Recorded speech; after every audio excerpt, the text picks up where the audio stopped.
What's going on? It's Preachy, and today it's Ret Paladin Day, as chosen by you over at preachgaming.com. You wanted to see the Ret Paladin in action, so we're going to bring it to you.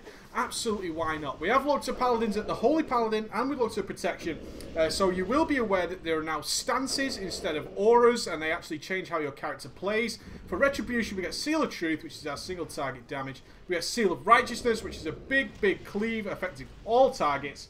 We also pick up Seal of Justice, which is going to be a slow while we're PvPing.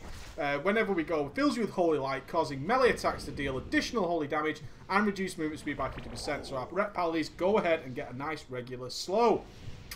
Yummy! And Seal of Insight, which increases our healing. Done. So you know all about that. Now, what we were hoping for with the Ret Paladin, we had long discussion about this stuff, is that Ret Paladins are no longer feeling clunky, broken, awkward, fidgety. They definitely felt a little bit on the Cataclysm. They were a great class doing tremendous DPS, but there were people playing with mods to help them prioritize all their spells correctly and so on and so forth. And we were hoping that's going to be fixed for Mr. Pandaria. So we're going to talk about the changes a little bit. Let's talk about the talents and specialization. We're obviously Retribution. Now, Retribution's got Crusader Strike. We know what that is. It goes ahead. It's our big single target holy power generator. We've got Judgment, which also is a holy power generator. There you go. It gives you holy power now. We get Templar's Verdict, our big finisher. We want to use that with 3 charges generally, don't we? Because it's going to hit like a truck. We get Art of War. Our auto attacks have a 20% chance of resetting the cooldown of your exorcism. Do note, my friends, Art of War no longer buffs the damage of Exorcism. In fact, Exorcism now doesn't have that big a cooldown. It's a 15-second cooldown, and we can fire it away. Art of War just now resets it. And we get Hammer of Wrath. Hurls a magical hammer, Thor style, right into the face. One up Avengers.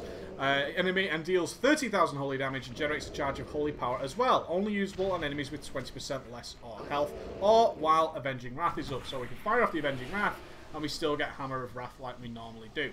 Pretty gravy. Looking cool, the old Avenging Wrath, as always. So those are your core abilities. Nothing particularly different there, or apparently not, but we will get into some stuff shortly. So, let's look at the talents. For the Ret, this is what I chose and why. I kept with Speed of Light. I went with Speed of Light for the Ret Paladin. It's a 1-minute cooldown, and it increases our movement speed dramatically. I love this. I could have gone with Long Arm of the Law, our successful Judgment. Debating whether that might have been better for Ret. We can judge and switch targets from pretty much regular. It's a 1-minute cooldown for 70% movement speed. Long Arm of the Law may be better. I've got to be honest, it may be better. I didn't go with Pursuit of Justice, which is based on our Holy Power, because we generally want to be using up our Holy Power as much as humanly possible. Long Arm of the Law, probably better than what I with Speed of Light. We get some CC. For being a Ret Paladin DPS, I went with Repentance this time, which is our sheep. As you guys reminded me, is a big sheep slash polymorph slash sap, all built into one. It's a really powerful CC. One of the most powerfuls in the game at the moment is Repentance. Really good. We like that. We like that one a lot. Fist of Justice, replace your Hammer of Justice, just a slightly longer stun with a bit more rage. Pretty cool, I guess. A Burden of Guilt, which slows the targets. It's only single target. It's your Judgment. Not great. Not great at all. At level 45, you get some sort of healing buffs. Not great for Rets whatsoever. For PvP, I'm sure you'll disagree. I'm sure the PvPers are going, woo! But I went with Sacred Shield. Should I need it, I want to get that shield up immediately. If I'm in a situation where I need to protect myself, I want that shield. I want it fast, I want it immediately, and I want it on me. There's a hot you can get from Eternal Flame, and the Selfless Healer, which I'm not going to be healing that much, so I went with Sacred Shield. It seems like the logical choice for the old Ret Pallies. We then get some ways of dealing with our hands, and by hands I don't mean the old keyboard playing fingers. So we're talking about our hands in the game.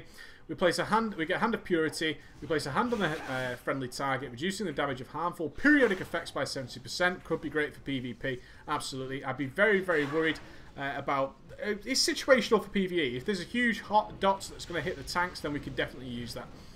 I went with Unbreakable Spirit, which is my DPS ability is going to reduce the cooldowns on all my save my ass stuff, including Divine Protection and Lay on Hands. I love Unbreakable Spirit. There's also Clemency, which immediately is a 5-minute cooldown, immediately finishes the cooldown of your Hand of Freedom, Hand of Protection, and Hand of Sacrifice, and Salvation. I prefer Unbreakable Spirit. I'm going to be firing off all those abilities constantly, Holy Power generating abilities. Get them all back down, especially the old Divine Protection. We love it. Reduces our damage taken by a ton. Absolutely tremendous. Really love it. At level 75 we get a DPS cooldown. Now I'm going to talk about the ones I didn't pick, which was Divine Purpose. Abilities that cost Holy Power have a 15% chance to cause Divine Purpose. Your next Holy Power ability will consume no Holy Power and cast as if it had 3 Holy Power consumed.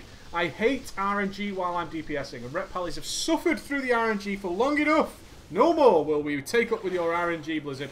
Mathematically, maybe it's better, I don't know.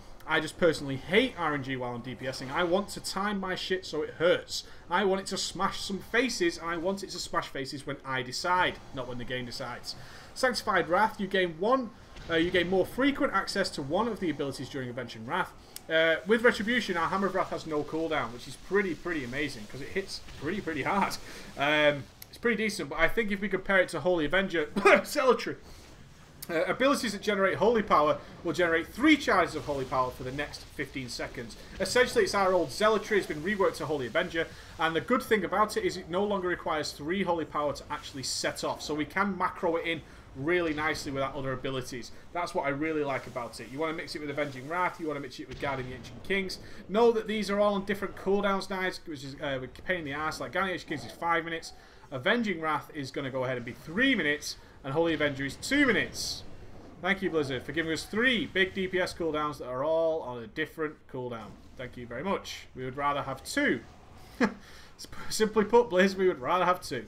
Level 90 we get Holy Prism. Now nobody's seen this in action yet, so it could be awesome, it could suck, but it sounds like it's really cool.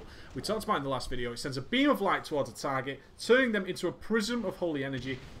If an enemy is a prism, they take holy damage and radiate healing to 5 allies. If the ally is a prism, they are healed and radiate damage. So if you've got some big AoE coming, you can make one target, one of your party or raid members, into a holy prism of death, and they will start radiating damage away from them. Now, it's instant cast. It doesn't need to be channeled. We can just make them into a beacon of death, essentially, and let them do some big AoE damage for us. We've got Light's Hammer. You hurl a light-infused hammer into the ground where it will blast a 10-yard area with arcing light for 16 seconds. Deals 3,860 holy damage to enemies within the area and 3,860 healing to allies within the area. We'll have to see how powerful that is, and if we're doing mass AoE or little AoE, we'll see. That one's dubious depending on the situation, which is what I like. Blizzard went for this aspect. They wanted us to pick things that are different each time. If we're doing long, consistent AoE, Holy Prism is probably better. If we need big burst AoE on a ton of mobs, Light's Hammer is probably better. And of course, we've got Execution Sentence. A hammer slowly falls from the sky, causing increasing holy damage to the designated target for the next 10 seconds, culminating in a huge final smash in the face. We like that. If used on friendly targets, it heals them. Whatever, we're a Ret Paladin. This for single target DPS is probably the best. So we've got like, this is what I like about these choices. Single target DPS, probably Execution Sentence. Huge burst AoE needed, probably Light's Hammer. Long consistent AoE over a nice period of time, Holy Prism. Very nice, Blizzard. Great choices. I like the level 90 tree for the Paladin. I think it's very clever. Glyphs are pretty crappy for the old Ret Paladin. Nothing too amazing. I mean, pick most of them up. 10% less damage after using Exorcism was one of the ones I would like to try. I really would like to try that, but unfortunately I cannot, which is pretty sad. The ones I picked are Word of Glory. Should I Word of Glory myself because I'm in a dire situation? I get a 10% damage boost after doing that Word of Glory. It only lasts 6 seconds. It's not going to be worth using your Holy Power on, but it's pretty cool. Maybe if you line it up with a certain specific situations, it could be cool, but probably not. And I also went with Glyph of Double Jeopardy because I'm going to be running a 5-man for you guys. Increase the target, the damage of your next judgment by 20% if used on a different target, which I'm likely to be doing. Before I go too much into the rotation, which is I know you guys are waiting to know, has the rotation been changed whatsoever? We're obviously going to do a gameplay video just to show how the rotation works. I want to talk about a couple of things that have really made me go, ooh, it's in the spell book. So we've got Avenging Wrath, blah, blah, blah, and normal stuff, Crusade Strike. Note that we now get Devotion or Aura Mastery. Every Paladin gets this now. It's just in your spell book. We all get it. Really nice. It reduces all magical damage taken for the whole raid by 20%. Amazing. Thank God. Ret Pallies love that stuff. Thank God for that.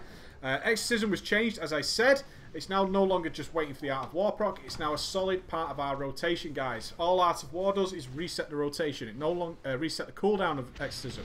We're no longer just waiting for Exorcism to proc randomly whenever the game feels like it. Pretty cool. Guardian Kings does what it does. Now look at this. Hammer of the Righteous. That's right, guys. Ret Pallies now have Hammer of the Righteous. The Prot Paladin ability. Now, I've done some research, and it seems that, yes, it works as it does for the prop Paladins. It hits all the targets around it. You see, it hits everything around it. It gives me a nice out of war proc. Cool. However, it seems that Crusader Strike actually hits so damn hard. 15k. Hammer of the Righteous, and you see it's on the same cooldown as Crusader Strike and Hammer of the Righteous. I was going to go ahead and do about 12k on 3 targets compared to the 16k of the Crusader Strike. It seems to suggest you will only be using Hammer of the Righteous to generate holy power if you have 5 targets or more. Okay, guys, so bear that in mind. That seems to be where it's going. I can't see that changing too much. If you've got 5 targets or more, I pretty much guarantee you're going to be switching up to Seal of the Righteous, and then you're going to go in and start spamming your Hammer of the Righteous. So you've got Seal of the Righteous on the go. And generally, you just become one righteous badass mofo, and you're just spamming your abilities nicely, okay? So bear that in mind. Hammer of the Righteous is now part of the ret rotation when we're AoEing. Did they need that? Absolutely damn not, Blizzard. Why? Why, Blizzard, have you put that in?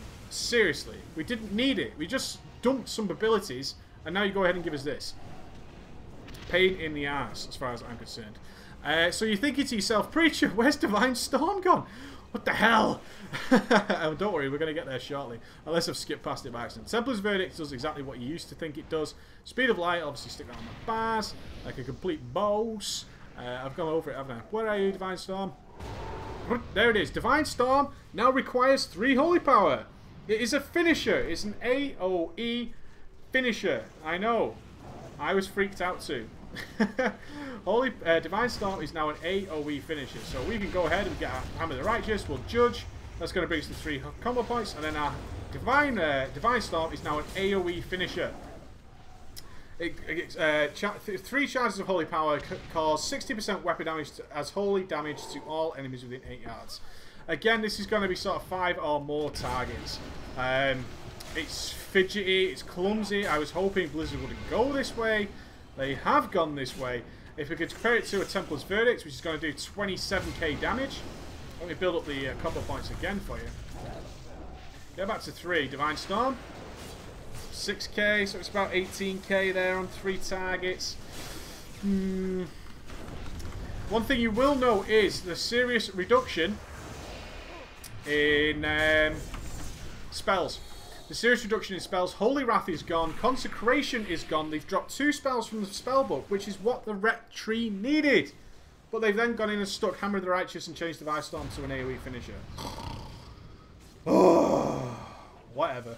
I'm going to jump in a 5-man and we're going to take a look at it. That's the Ret Paladin changes, guys. Be aware of those changes when the game goes live and don't be all confused. We're going to see how it plays out in a 5-man. See you shortly.